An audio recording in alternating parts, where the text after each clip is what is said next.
Hello there guys, happy month of Oak, or the Ogham month of Duir. So this is going to be the altar video, but I thought we'd have a little bit of information as well. So the Ogham for Oak is about inner strength, endurance, courage, a doorway and self-determination. So from A Tree Ogham by Glennie Kindred, the oak is a doorway to inner spirituality. It is the strength which is unfolding before you with each new connection along the tree journey. Now you have the inner power to overcome and survive any situation. The oak will lead the way to truth, especially about past layers of action, and bring about a gateway to new understanding. Restores the will, restores the self, and helps to restore the determination that may have become weakened in times of stress, and returns your faith in the vision of what you are working towards. Okay, so oak for me has a very specific energy. That's me dropping the book. It's very masculine, and it's very much about deep roots. And it's very much about being grounded, and it's very earthy, but there is an element of storm magic for me attached to the oak. Oaks are one of the few trees that can get hit by lightning and survive, and they are also associated in the Nordic mythology with Thor as a result. They're also considered to be the oldest and wisest of trees. It's very masculine, very father god style energy. So this is the altar for this month. I came across this altar cloth, scarf, but you know, repurposed, and I really loved the olive green feel with the brown, quite young stags, and I liked it for a number of reasons. At this time of year I'm always very attracted to olive colours myself. I think it's part and parcel of the way that the world looks to me right now, is that sort of olive tones really do appeal. It's something within nature, and it kind of has a good deep grounding sense without being too, I guess it's that hunter green colour. I really don't like it. I grew up in a house which was constantly that colour, and I don't want it in my sacred space ever. I find it ugly and repulsive and symbolic of old boys club style, and I'm not interested in that. I want a masculinity which is respectful and based in nature. So olive green it is, with the brown tinges, which I love, and the idea of the stags being coming into their antlers. So they're growing, the growth. Not fully matured, but getting there, sort of thing. I love that idea, that concept, within just the imagery of the cloth.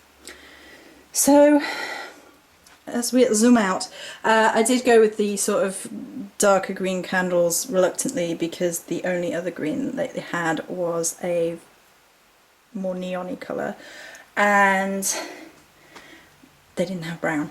So that did creep in, but I can live with that for just, you know, the gateway basically. There's your gateway with the candles, with the height, and around the base is some oak bark, and then some pieces of an oak bark that I picked up in Sherwood Forest on both sides.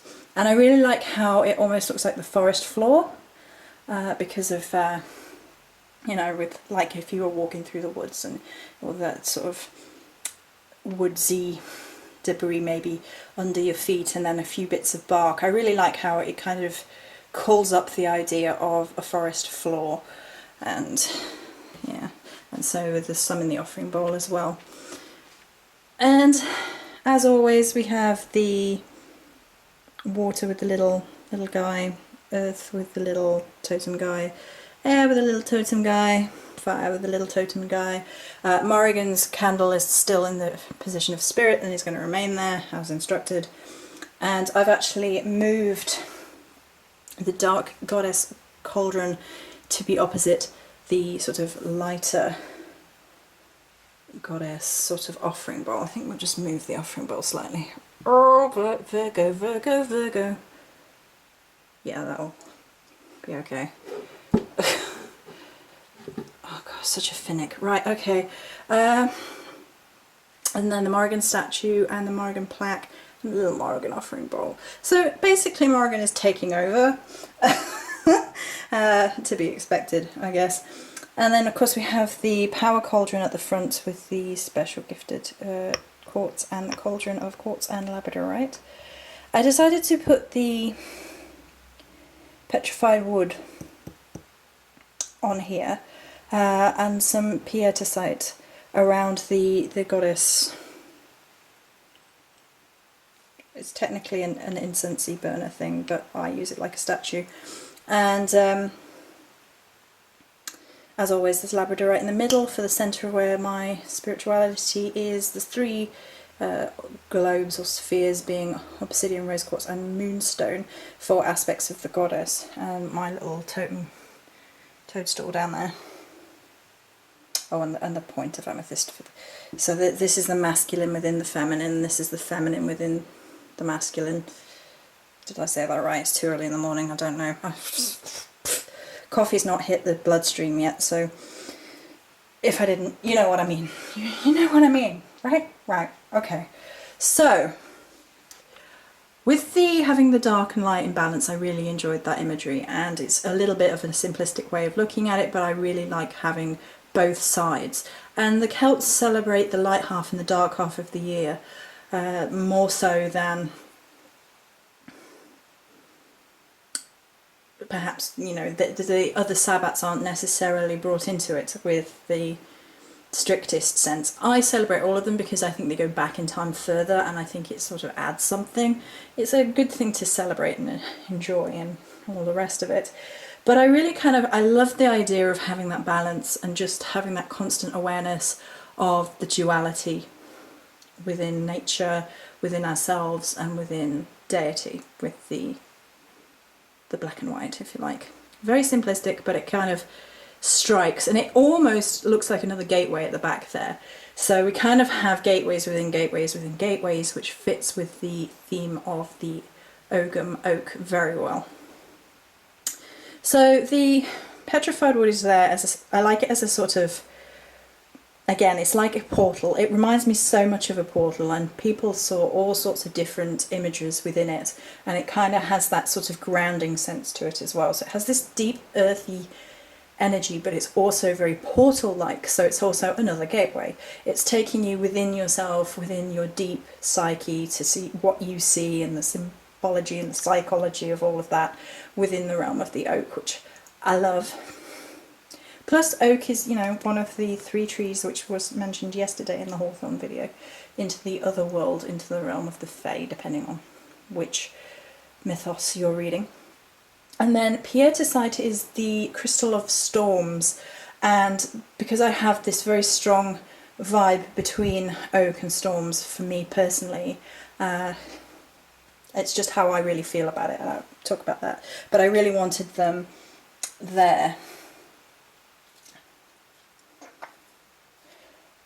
They're said to contain the keys to heaven in the Christian sense, or, you know, ascension or self-fulfillment, and allows one to see beyond the horizon, courage, tenacity, and the will to create and maintain. So they have energies which sort of intertwine with the energies of oak, but for me the storm energy and the oak energy are just not inexplicably. I told you my coffee hasn't hit my bloodstream yet. Intricately, inseparably linked. Right, there we go, that's some form of sense, I guess. They can't be separated. For me, it's very much about the storms being very much, you know, the world around us, and then the oak being the grounded in the sense of the earth. So no matter what, you can overcome is the energy of the oak very, very much. And so no matter the storms blazing, you can harness that power, take it into yourself, pull it into your roots, and open new doorways. There you go, that's how I feel about the oak tree and storm magic. So this is my Ogham altar for the month of Oak. I hope you have a very blessed month and many blessings.